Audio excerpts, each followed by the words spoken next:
أعوذ بالله من الشيطان الرجيم. بسم الله الرحمن الرحيم.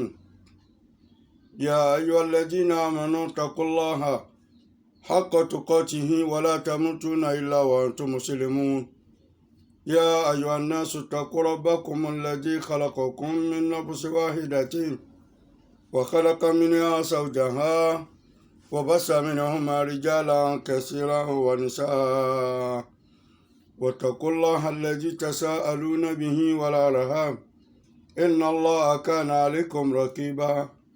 يا أيها الذين آمنوا اتقوا الله وقولوا قولا سديدا يصلح لكم أعمالكم ويغفر لكم ذنوبكم ومن يطع الله ورسوله فقد فاز فوزا عظيما.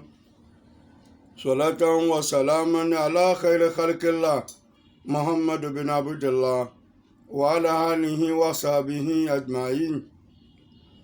adúpẹ́ fọ́lọ́run, bẹ́ẹ̀ náà láyọ̀ ọlọ́run ọba náà, agbé gbogbo tí ń jẹ́ títóbi pátá fún ọlọ́run ọba tó láyé tó lọ́run tó ní gbogbo tí ń bẹ nínú ẹ̀ pátá. Òun náà ni ọba tí ọpẹ́ yẹ, tí ẹ̀yìn yẹ, tó sì yẹ kí a máa dúpẹ́ fún. Òun náà ni ọba ọlọ́pẹ́ tí ń retí ọpẹ́ lọ́wọ́ gbogbo ẹrú ẹ̀ pátá, lọ́kùnrin wa lóbìnrin wa, lọ́mọdé wa lálàgbà wa, lọ́yìn olówó wa ní tálíkà wa, gbogbo apátá náà ni ọlọ́run ọba ń retí ọpẹ́ lọ́dọ̀ wa. Ìkẹ́ ọlọ́run ọba náà àti gẹ́rẹ̀ kí ọlọ́run ọba kó bá ṣàlékún fún òjíṣẹ́ ńlá adéwálé anábì Muhammad àti gbogbo àwọn ẹni ọlọ́run ọba tí wọ́n ti lọ, lọ́kùnrin wọn lóbìnrin wọn, lọ́mọdé wọn lágbàlagbà wọn, bẹ́ẹ̀ láti rí bàbá wa mọ̀lánà ṣéwù náà dámọ̀ ọlọ́run bá wa kẹ́ wọn, bá wa gẹ̀ wọn, ṣéwù Kamaludini bá wa kẹ́ wọn, bàbá Yusufu Lágbàjì bá wa kẹ́ wọn, Kòkè Kòbèrè bá wa kẹ́ wọn, àjọ ń gbọ́lọ̀ ọmọ ayé àti gbogbo àwọn ẹni ọlọ́run ọba bẹ́ẹ̀ mayanmayan káàkiri ayé, lọ́kùnrin wọn lóbìnrin wọn, ọlọ́run bá kẹ́ gbogbo wọn pátá alòsẹ́ ńlá tí ń jẹ́ Muhammad náà.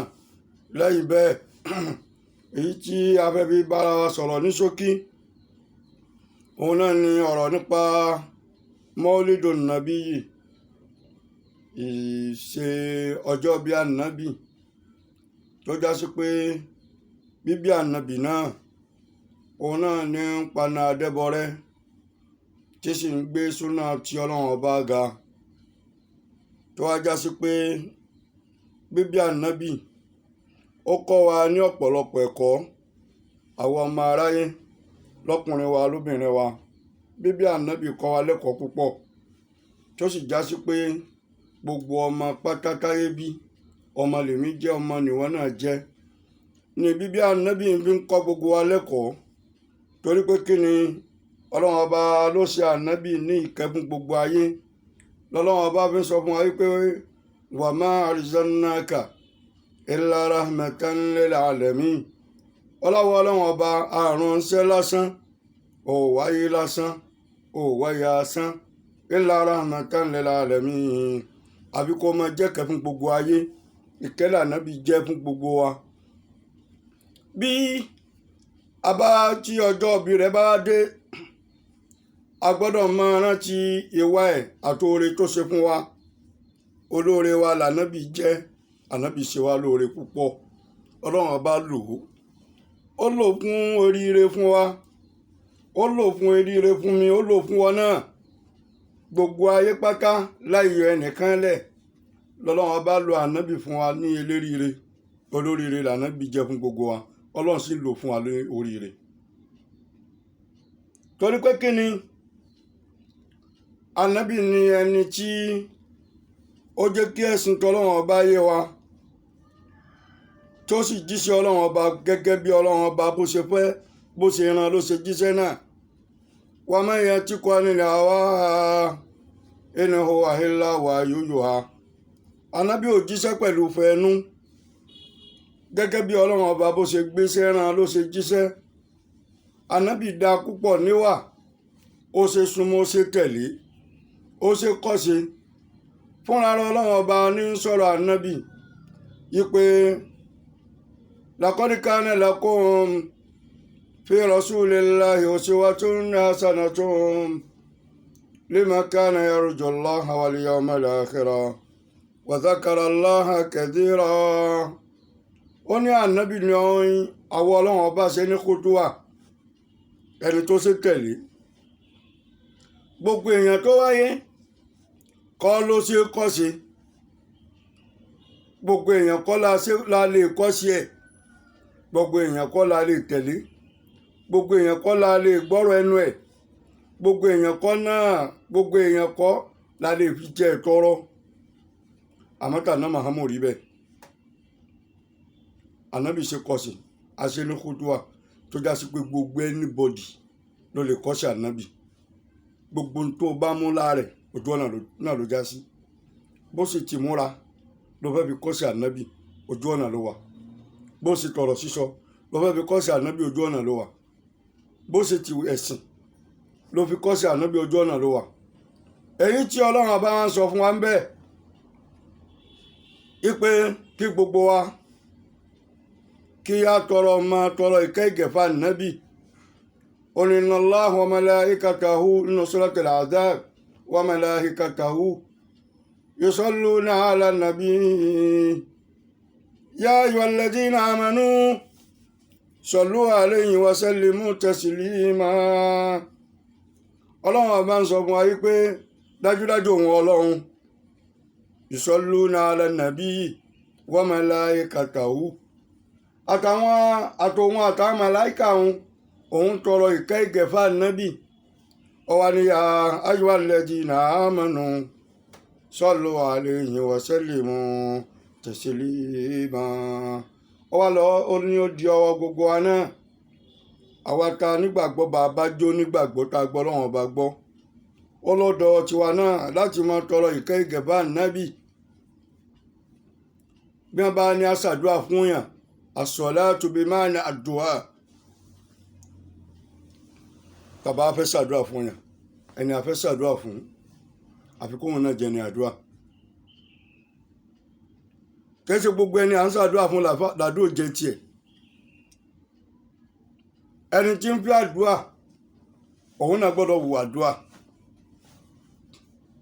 Ànábì wù àdúrà, làdúrà fi tọ́ sí ànábì nínú wà, nínú ṣe, nínú àníyàn,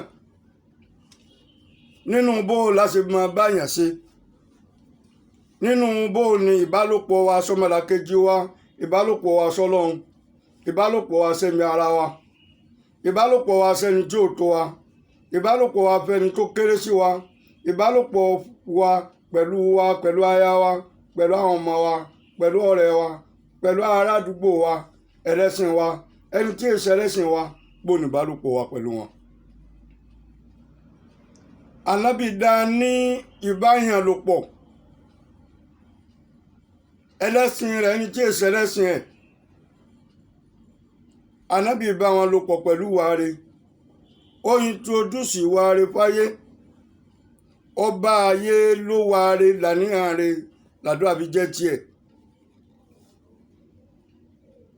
Ẹni tí bá ń pè àdúrà tó fẹ́ kàdúrà ó jẹ́ tòun, nínú ẹ̀kọ́ tá a fẹ́ kọ́ nínú bíbí ànábì nù. Kọ́lọ̀ tó lóhùn ṣàdúrà fún ànábì, òun tó wá lẹ́yìn màláìkà ni, ẹ̀yin náà máa bá ń tọrọ ìkẹ́ ìgẹ̀fẹ́ nìyí. Ó wá ní gbogbo ẹ̀yin tẹ́ jẹ́ mùmínì náà tí wàá rí ń bẹ pẹ̀lú yín, ẹ̀yin náà máa tọrọ ìkẹ́ ìgẹ̀fẹ́ àná Muhammad. Ẹ̀kọ́ tá a fẹ́ kọ́ bẹ́ẹ̀ náà ni wípé káwa náà kún kẹ́kẹ́ fún ìwà rẹ̀, káwùwà àdúrà, kádùá lè bàjẹ́ tiwa. Kama tadunu tudanu wa kama ta'malu tujzi wa kama tahsudu tas'a.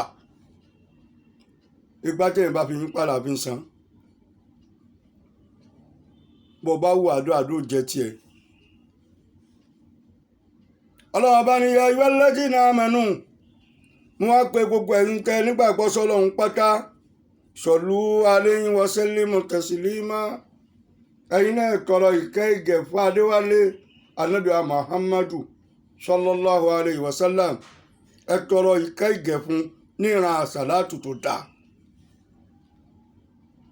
nínú ìran àsàlátù téèyàn máa ṣe fún yàn téèyàn fi ń pẹ́ ní rílé, ẹ lè ṣe fún Ànábì Muhammad sallu alayhi wa sallimu taslima. Ọlọ́run bá fi yẹn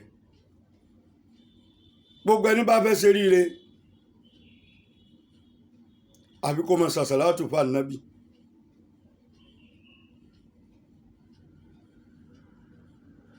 ẹni tí ń bí oríire ayé àti tọ̀run kó kún kẹ́kẹ́kẹ́ láti máa ṣàṣàlátù fún ànábì Muhammad sallallahu alayhi wa sallam. ọlọ́run bá ní kí a wá kọ́sí ẹ̀ kí a kọ́sí ìwé ẹ̀ man yatba sa'asadi yusad gbogbo ẹni bá tẹ̀lé tó bá tẹ̀lé léríire eríire ó jẹ́ tiẹ̀ ẹni bá rò papọ̀ máwọn ẹni rẹ eríire ó jẹ́ tiẹ̀.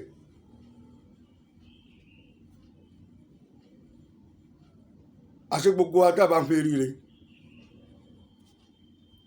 àfi ká máa tọrọ ìkẹ́ ìgẹ̀ fún ànábì Muhammad.